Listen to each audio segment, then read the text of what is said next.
Ayun mga kadiskarte.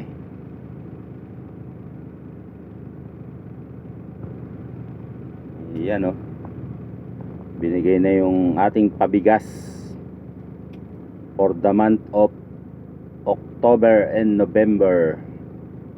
Ayan, tag 1.5. Kasi dito sa PLI, pag regular ka na, meron ka ng halagang 1.5 monthly na for rice. Ayan, for rice purpose only.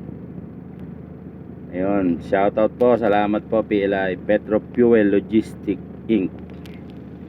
Bali, pangatlong ano na natin to. Pangatlong rice allowance. Pangatlong 1.5 na. Nagsimula siya nung September. Tapos yan, October and November. Yun. Sangka pa, di ba? Thank you much, Petro Fuel Logistic Inc. Shout out. Stay strong.